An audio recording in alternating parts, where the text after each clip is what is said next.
Hello বন্ধুরা, আপনাদের সকলকেই স্বাগতম জানাই নতুন একটি ফ্রেশ ভিডিওর সঙ্গে। আশা করি আপনারা সকলেই ভালো আছেন, আগামী দিনেও ভালো থাকেন। তবে এই মুহূর্তেই সবথেকে বড় আপডেট গ্যাস নিয়ে। গ্যাসের দাম কমতে চলেছে, অর্থাৎ আমাদের সরকার গ্যাসের দাম কমাতে চলেছে। তো আপনাদের সমস্ত কিছু বিস্তারিত জানাবো এই ভিডিওর মাধ্যমে। আপনারা চ্যানেলে নতুন হলে চ্যানেলটিকে অবশ্যই সাবস্ক্রাইব করে বেল নোটিফিকেশনটি অলে সেট করে দেবেন, তাতে আমাদের সর্বপ্রথম আপডেট আপনার কাছে গিয়ে পৌঁছাবে। তবে বন্ধুরা কথা না বাড়িয়ে আমরা খবরটি আরম্ভ করি। পশ্চিমবঙ্গ এশিয়ায় শান্তি আদৌ বজায় থাকলে ধীরে ধীরে স্বাভাবিক হতে পারে বিশ্বের অন্যতম গুরুত্বপূর্ণ জলপথ হরমুজ প্রণালীর নৌ চলাচল। আর তাতেই বড় স্বস্তি পেতে পারে ভারতে এখনও এলপিজি সরবরাহ নিয়ে অনেকেই চিন্তায়। সরকার ক্রমাগত আশ্বাস দিলেও সম্প্রতি ঘরোয়া গ্যাস সিলিন্ডারের মূল্যবৃদ্ধির সাধারণ মানুষকে চিন্তায় ফেলেছে। তাহলে কি ভবিষ্যতে আরও বাড়বে দাম, নাকি স্বস্তি দেবে হরমুজ প্রণালী দিয়ে বাধাহীন নৌ চলাচল? এই মুহূর্তেই বড় খবর। বর্তমানে প্রায় 40টি জাহাজ ভারতের উদ্দেশ্যে হরমুজ প্রণালী নৌর অপেক্ষায় রয়েছে। তবে সবচেয়ে বেশি অপেক্ষা বোধ হয় রান্নার গ্যাস বা এলপিজি বোঝাই জাহাজগুলির দিকে।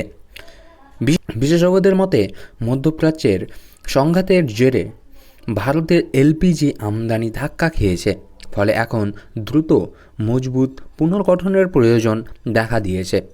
বিশেষজ্ঞদের একাংশের মতে এলপিজি আমদানি যুদ্ধপূর্ব স্তরের প্রায় 51% নেমে এসেছিল, ফলে এই খাতে পুনরুদ্ধারের প্রয়োজন সবচেয়ে বেশি।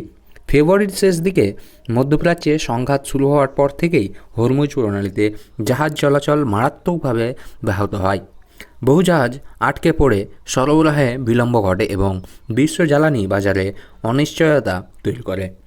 যদিও এই সংকটের মধ্যেও ভারত তুলনামূলকভাবে অপরিশোধিত তেলের সরবরাহ বজায় রাখতে সক্ষম হয়েছিল, কিন্তু এলপিজি আমদানিতে বড় ধাক্কা লাগে। বিশ্বে মোট তেল বাণিজ্যের প্রায় 20% সাধারণত হরমুজ প্রণালী দিয়েই পরিবাহিত হয়, ফলে এই জাহাজপথে যে কোনো অস্থিরতা প্রভাব পড়ে আন্তর্জাতিক জ্বালানির বাজারে। বিশেষজ্ঞদের মতে পরিস্থিতি স্বাভাবিক হলেও পুনরুদ্ধারের এক ধাপ হবে না। বিভিন্ন জ্বালানির ক্ষেত্রে পুনরুদ্ধারের গতি আলাদা হতে পারে। এলপিজি আমদানিতে সবচেয়ে বেশি সমস্যা দেখা দিয়েছে, কারণ এই বাণিজ্য বিশেষ ধরনের ট্যাঙ্কার, নির্দিষ্ট সময়সূচি এবং সীমিত সংখ্যক সরবরাহকারী উপর নির্ভরশীল। ফলে জাহাজ চলাচল ব্যাহত হওয়ায় বিকল্প উৎস খুঁজে পাওয়া কঠিন হয়ে পড়ে। অন্যদিকে তরলকৃত প্রাকৃতিক গ্যাস অর্থাৎ এলএনজি সরবরাহ তুলনামূলকভাবে দ্রুত স্বাভাবিক হতে পারে বলে মনে করা হচ্ছে। উপসাগরীয় অঞ্চলে রপ্তানি টার্মিনালগুলি স্বাভাবিক কার্যক্রমে ফিরলে এবং আরও জাহাজ সেবায় যোগ দিলে পরিস্থিতির উন্নতি হবে। তবে সবচেয়ে উল্লেখযোগ্য বিষয় হলো সংকটের মধ্যেও অপরিশোধিত তেলের ব্যবহার পুরোপুরি ভেঙে পড়েনি। বহু তেলবাহী জাহাজ সংঘাত তীব্র হওয়ার আগেই রওনা দিয়েছিল।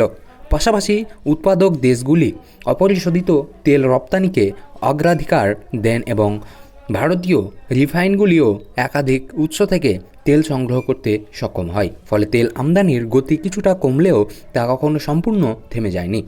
বর্তমানে আন্তর্জাতিক বাজারে ব্রেন্ট ক্রুডের দাম ব্যারেল প্রতি $77 নিচে নেমে এসেছে, যা মর্মের শুরুর পর সর্বনিম্ন স্তরগুলির মধ্যে অন্যতম।